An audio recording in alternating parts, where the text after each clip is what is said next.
our area could be facing on the day of the eclipse, Monday, April 8th, just 1 month from today.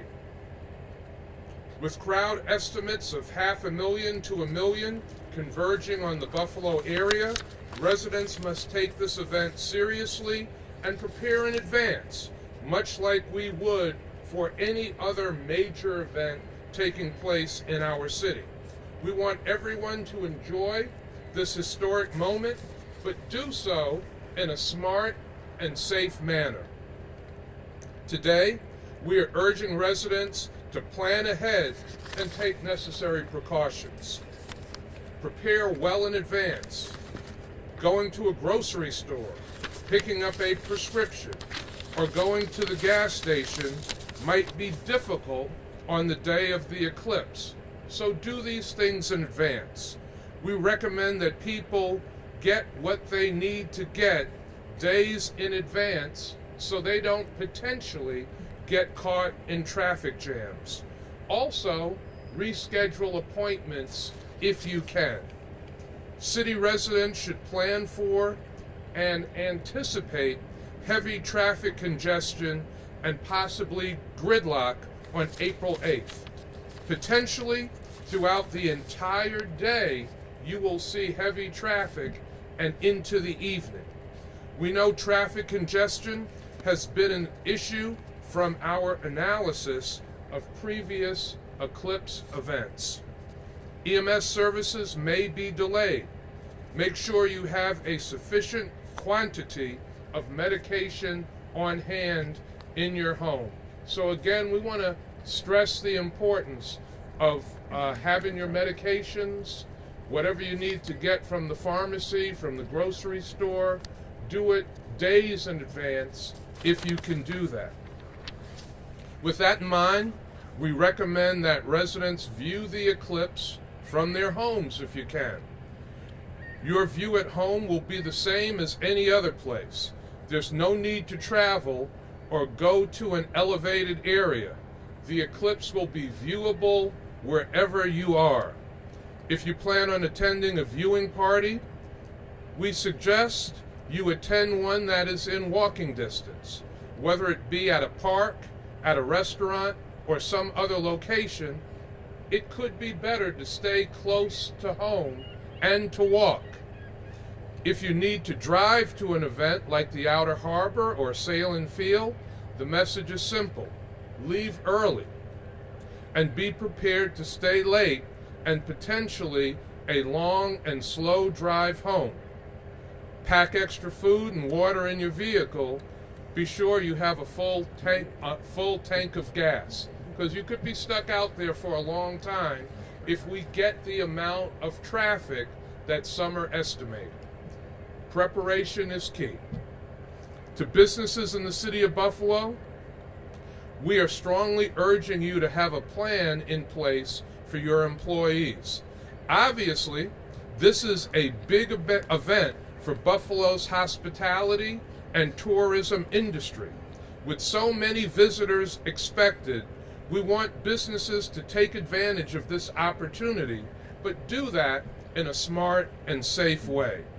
Keep in mind that many eclipse chasers are expected to be here a few days before and a few days after the event.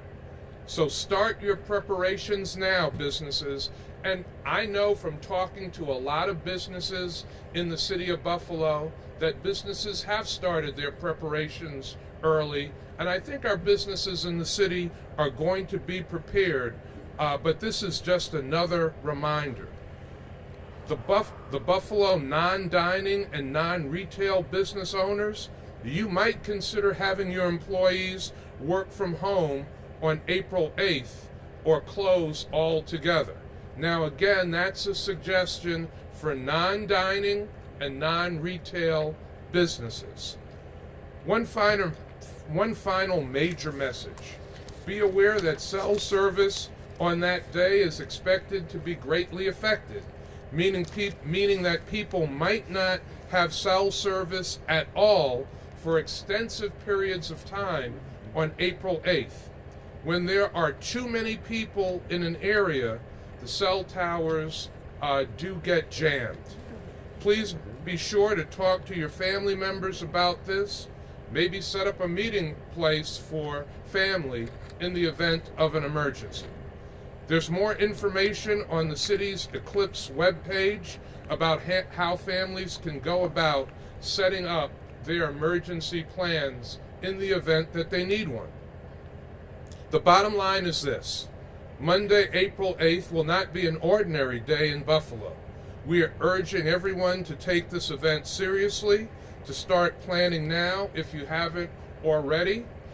It will be a wonder. It should be fun, but it is better to plan.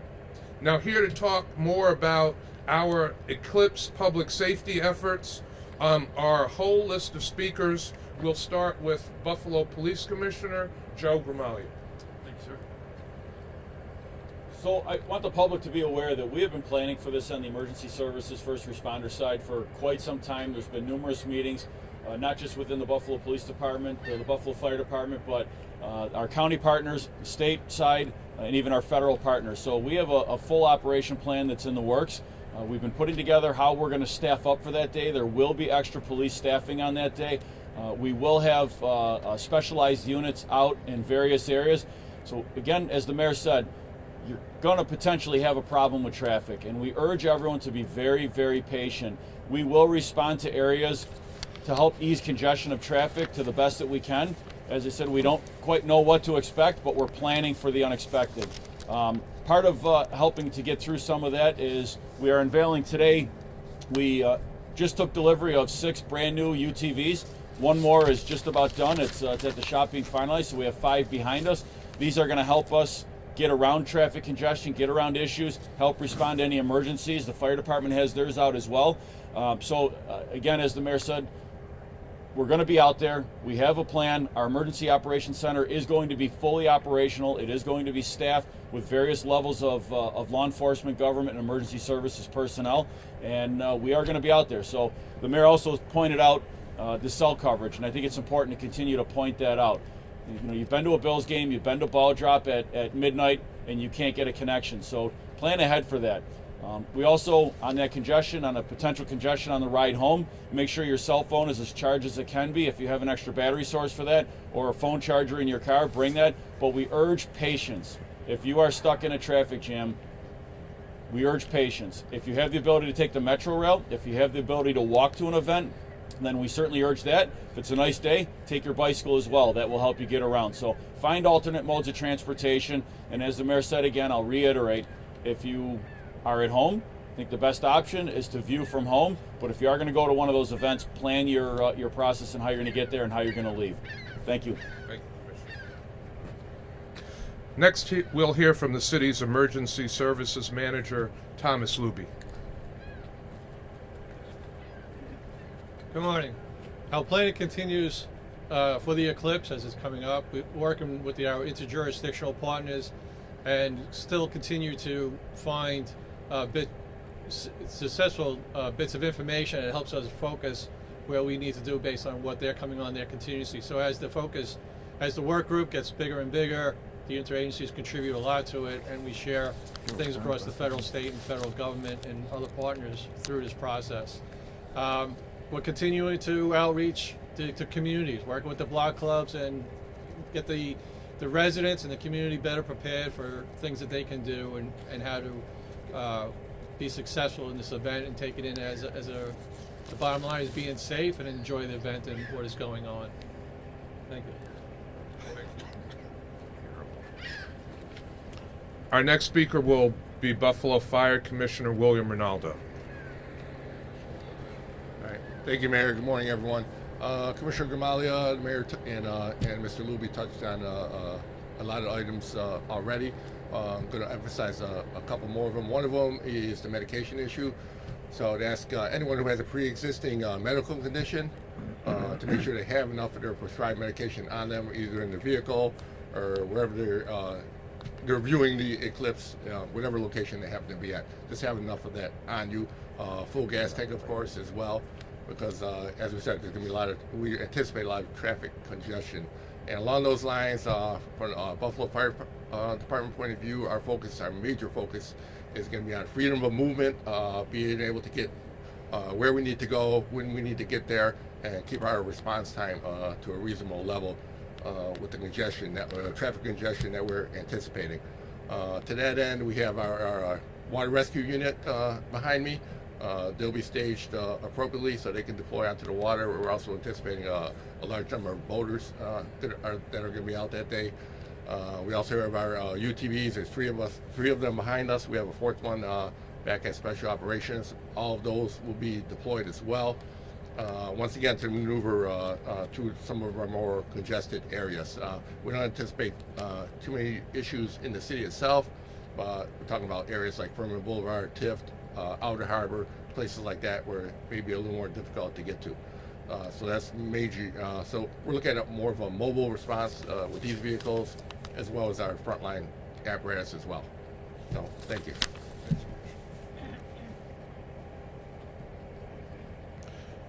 Next, we'll hear from Dr. James Reynolds, Professor and Chair at the Ross Eye Institute.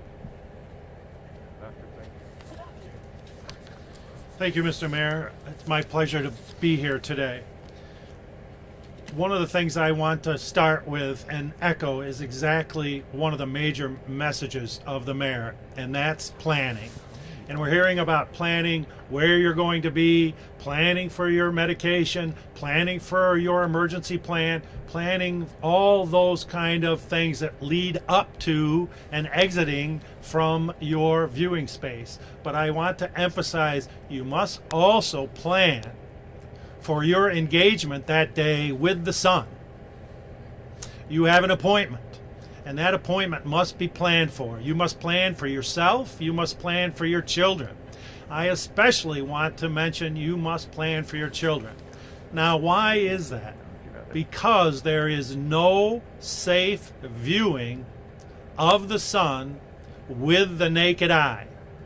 You must view the sun through special eclipse glasses or via indirect methods. We want to enjoy this. We're good Buffalonians. We're going to be good neighbors. We are going to embrace these million visitors, but we want to be better safe than sorry. A lot of this is common sense, but let me just give you some numbers to quantify the risk. In a typical bright office space or a bright school space, the energy level from the sun can be measured at about 400 lux. I don't need to explain what lux are. Trust me on that one. But if the number is 400, what is the sun's energy? It's 130,000 lux, 300 times what you're getting in an office space. That's a huge amount of energy. And that energy can, over a very short duration, produce a photochemical burn of your retina. So again, you must be better safe than sorry. Lastly, I want to touch on why none of us are having any solar damage to our eyes. Because when I try to look at the sun, I immediately have to look away. We could all do that on cue now. But up we go and away we look. That's our aversion reflex. But as that sun begins to be covered by the moon, that aversion reflex is going to go down because now we're covering 50% of the sun, now we're covering 80% of the sun, now we're covering 90% of the sun. But with only 10% of the sun still visible, that energy level is 13,000 compared to that 300 or 400 in the office. I just want to use those numbers so commonsensically people understand the huge amount of energy that comes at you from the sun. So what is the safe way to view this? Here they are right here. Okay, you gotta have your props ready. So again, look at the sun, immediately look away. Put the eclipse glasses on and plan for this, especially with your children. How are you going to put them on? How are you going to keep them on? Oh, for God's sake. I am completely blind now. I see no one. I see nothing. No objects, no person. I look up at the sun and I see this very faint yellow globe. Perfectly safe. So get the glasses. The glasses must be certified by the International Organization of Standards, so-called ISO certified.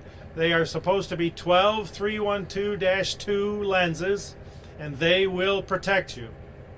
Final thing I'm going to say, there are 4 minutes of totality when the sun is completely covered. Totality is when you can view the sun with your naked eye, because there is no sun to be seen, it's covered. I don't suggest you view it for the whole 4 minutes. View it for the inside 2 minutes. Be safe. Plan for your viewing. Plan for your children's viewing. Very important. Thank you today, and thank you, Mr. Mayor.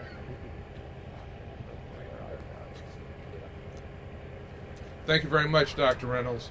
Now I see that some of you are wearing cool sunglasses. Sunglasses will not work for viewing the eclipse. You need those glasses like Dr. Reynolds just showed you.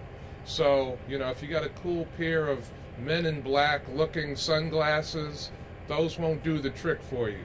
Get the specialized eclipse glasses to protect your eyes. Our next speaker, and this is a fun one. I remember being a child and there being an eclipse when I was a kid, and how much fun it was for kids learning about that, what causes that. Our next speaker is the Chief Academic Officer for the Buffalo Public Schools, Ann Botticelli.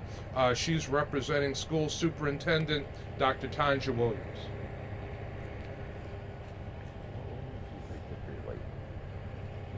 Good morning. Again, I'm Ann Botticelli. I'm the Chief Academic Officer for the Buffalo Public Schools, and I'm here on behalf of Superintendent Dr. Tanja Williams. So I get to have the fun part of the conversation today. Our students have been learning about the eclipse. We have created lessons. They're being delivered in classrooms. Buff State has graciously allowed many of our students to go use the observatory and experience what this means for our district. We will be closed, so our kids will be home with you. And parents, this is the perfect opportunity to learn as a family. You can quickly Google what a solar eclipse is and talk to your students about it, and hopefully they'll be able to teach you a little bit because they've been talking about it in school. Thanks to the generous donation of Buffalo State and M&T, our students are coming home with their own eclipse glasses, so they'll be prepared when they go outside to watch the solar eclipse. So again, thank you. It was really wonderful. All of the kids are coming home with these in the next week or two. So again, the kids are excited. We've been talking about it at school. Many of them have gotten to visit the planetarium. This is a wonderful opportunity at home to have conversations with your students. Every science teacher in Buffalo is excited about this opportunity, and they are talking it up with the kids. So if you have any questions, please reach out to your student's school. And again, you should be looking for these glasses coming home soon. Thank you so much.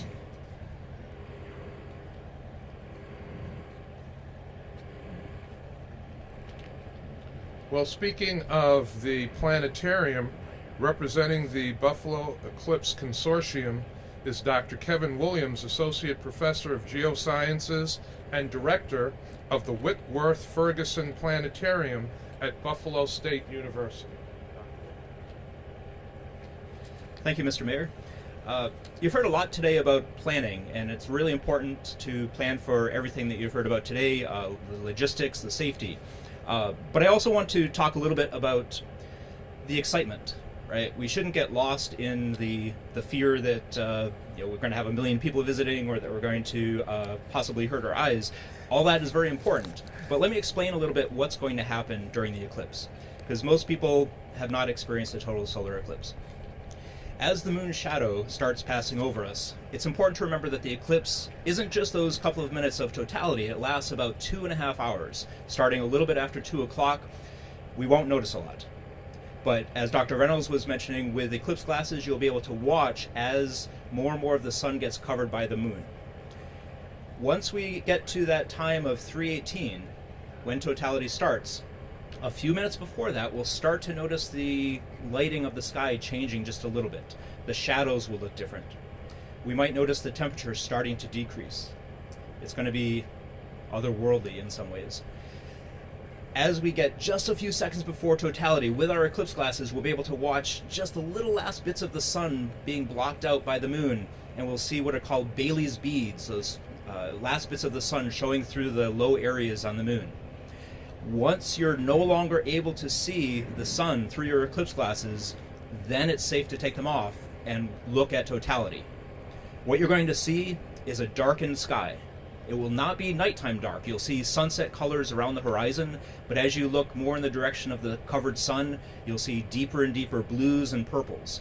And then you'll see the corona, that silky outer atmosphere of the sun, being blocked by the black disk of the moon. As you look around and your eyes get used to that darkness, you'll be able to see bright stars. You'll be able to see the planets Venus and Jupiter. They're going to be bright enough to see. So use that time not just to see, but also to experience totality, because it's more than just what we're going to see, it's what we're going to feel. You'll feel the temperature decrease 10 to 20 degrees. Listen to what you hear. If there are birds nearby, they'll probably stop making noise. But you might hear people starting to cheer and clap, being overcome by emotion as they see this rare, amazing celestial event. But as it's been mentioned, totality only lasts about 3 minutes and 45 seconds. We have to be prepared for totality to end. That's when we have to make sure we put our eclipse glasses back on for safety, or be looking away, looking at the sun indirectly. But then the eclipse is not over at 3:22. We have another hour and 10 minutes of partial phase as more and more of the sun is visible as the moon moves across it. And then around 4:32, that's when the eclipse is over for us in Buffalo for another 120 years. It's hard to put the experience of a total solar eclipse into words, so I want to just borrow from author and journalist David Barron. He's become a self-proclaimed eclipse evangelist. After seeing his first total solar eclipse, the way he described it was, a total solar eclipse is a primal, transcendent experience, the shutting off of the sun. He also said that he expected to have this interesting intellectual experience, and instead it was completely visceral. So what he does now is he goes around giving talks about eclipses to help people prepare, and he repeats advice that was given to him before he saw his total solar eclipse. He says you owe it to yourself to experience a total solar eclipse before you die. So I wish good weather to all of us here in Buffalo for April 8th. Thank you.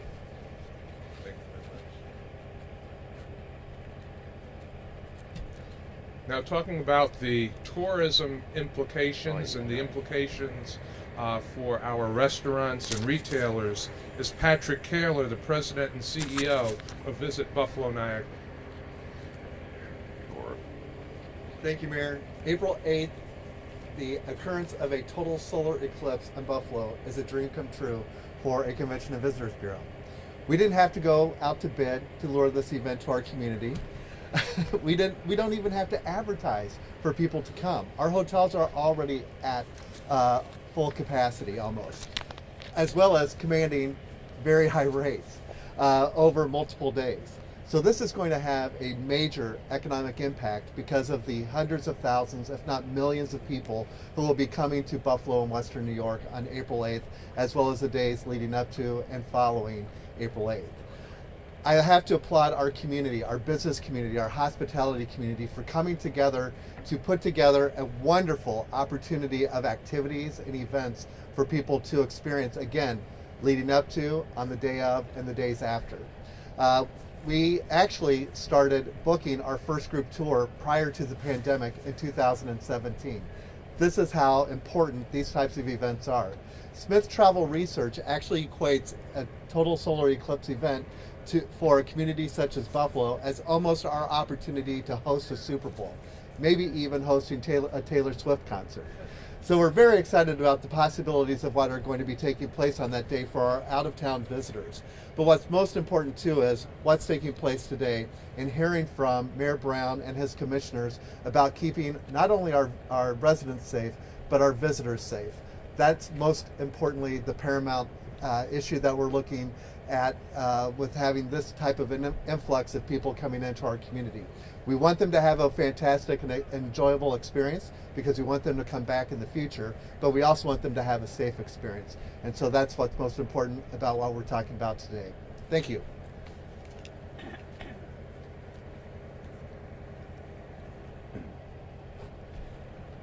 And our final speaker is Department of Public Works Commissioner Nate Martin.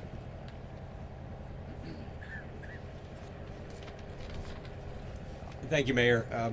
From my perspective, maybe a couple housekeeping items for the city of Buffalo, but the words that I want to use are cooperation, patience, and I think grace on that standpoint. First from a sanitation side, we will have sanitation and recycling that day.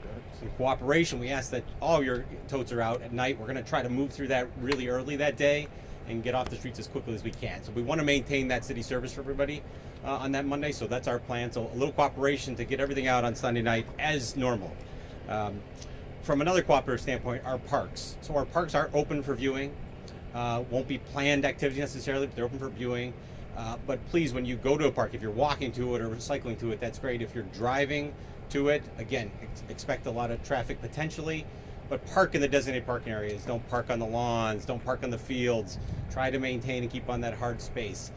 If you're in a park, please try to stay off of those playing fields. All the ground is still going to be wet at that point in time of the year.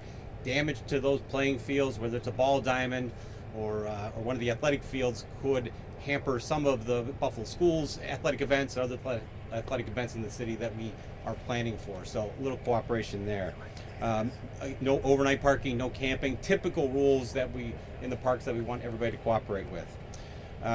From a patience and grace standpoint, as we've heard, a lot of visitors are going to come to our area. So please follow rules of the road, but be patient, because there are going to be a lot of people not familiar with our area, not familiar with the streets. Some of the subtleties of some of our roadways that we know about as residents and community members, they may not know. So have patience with drivers from out of the area or out of state if you see them, and some grace for your fellow drivers.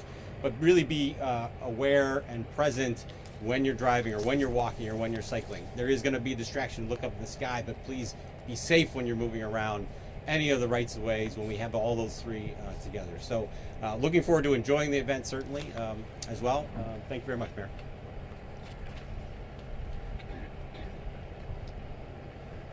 So Patrick Kaler, the president of Visit Buffalo Niagara, used a music reference. One thing to listen out for as we're getting closer and closer to the eclipse is a song by Bonnie Tyler, Total Eclipse of the Heart. You will probably be hearing that song quite a bit as we move closer to the eclipse actually taking place. We might be holding a contest to see how many people know all of the words to the song after this is all over. Listen, we want our residents and visitors to enjoy this special event. We want them to, though, enjoy it safely and smartly, which is why we're emphasizing planning. Again, I want to thank the members of the media for joining us today, and we'll open up to your questions. Mr. McKinley. Yes. So considering the path of totality stretches 2,000 miles across the United States, and within that path of totality, there are 31 million people living there, which means they don't have to travel. And for those who might decide to travel, there are an infinite number of spots along that line they can choose. So what makes you realistically expect that 1 million people might come to Buffalo, New York? I'm going to have Dr. Williams answer that question.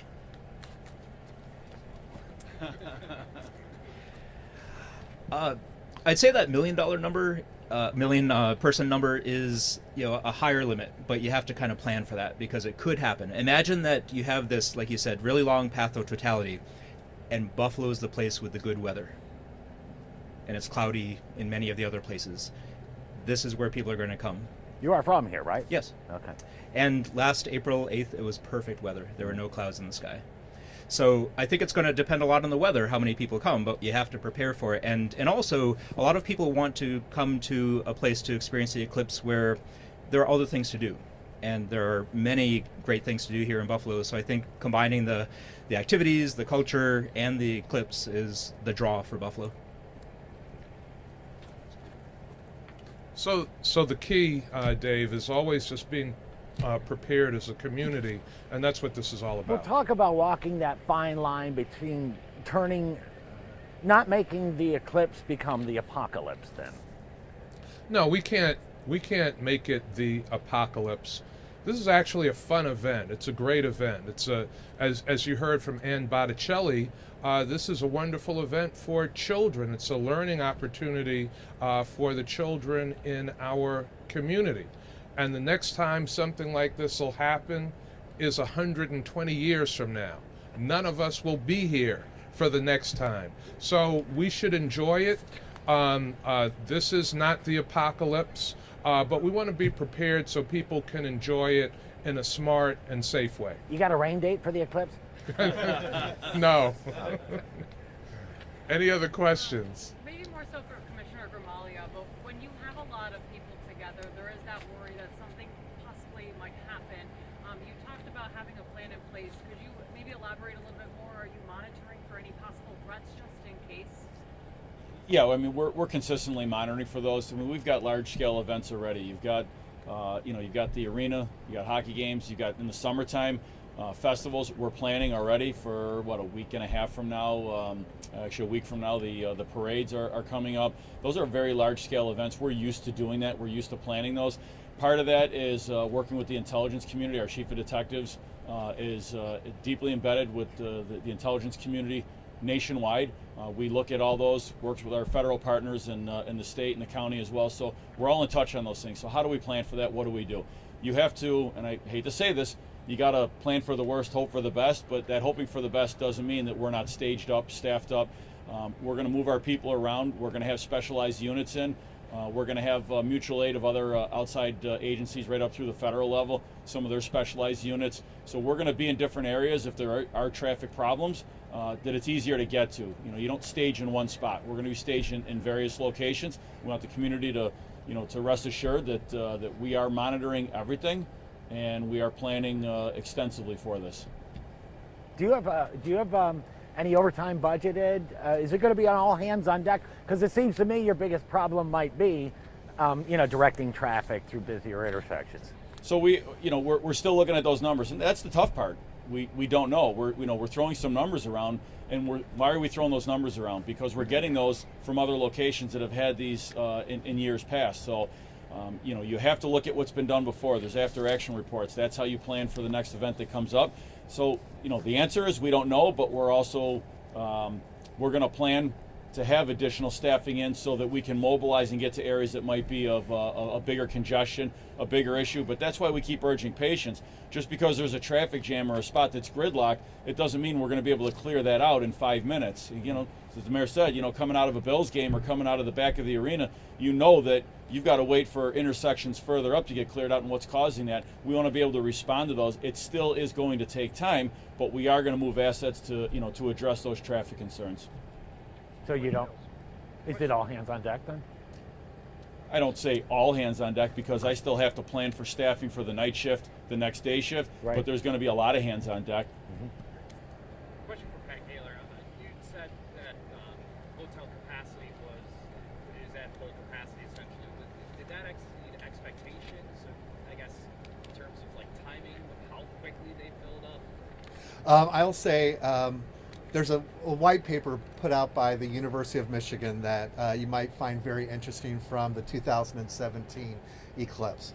We're actually pacing pretty much on par with that type of a research. We expected it to be at a sellout capacity. We know that we're at a sellout because some of our hotels now have such limited room availability that they're charging $1,000. So it's escalated as it's getting closer to that date. So we know that within our region that there are just so few hotel rooms available, as well as Airbnbs. I have the ability to go on and look at our overall inventory of Airbnbs on specific dates, and we're at capacity almost with our Airbnbs as well. So we're pretty much pacing right along with what happened in 2017. And 2017, the largest city that the eclipse passed through was Nashville, Tennessee. This year, you've got Austin, Dallas, as Dave said, many larger cities, and Buffalo is part of that. Probably the largest city in comparison to Buffalo in 2017 was Kansas City. I've also been looking at the hotel rates in all of the hotels or the cities this year, and their rates are far more higher than Buffalo are as well. So we're really pretty much right on pace where Buffalo would be as a community, as a destination, in comparison with other cities across the country. So the advice then for, I know that with people trying to get hotels, maybe now they're starting to look more so into the Airbnbs as an alternative. I mean, what advice do you have for those people that can't get a hotel? I mean, what's that landscape? You probably should have started planning earlier, unfortunately. Patrick, when's the last time we were at this capacity in our hotel? This is something that we've never really experienced before, looking at historic, that we would be this close to 100% capacity. One example might be hosting NCAA. That's probably the closest that we've ever come, actually, in the past. Hey, Doc, would you stick around for a second? I had a couple other questions, but we could just do it off the side. Sure. Thanks, bud.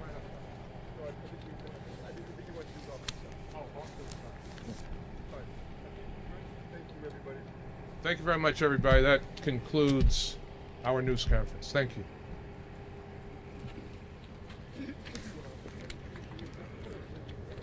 See, no apocalypse.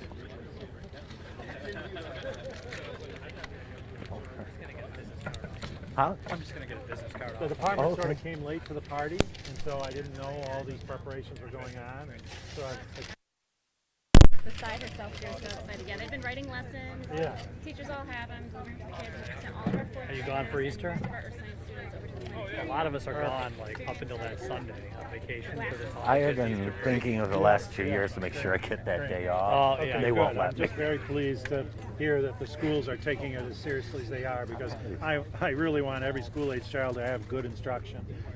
It'll be great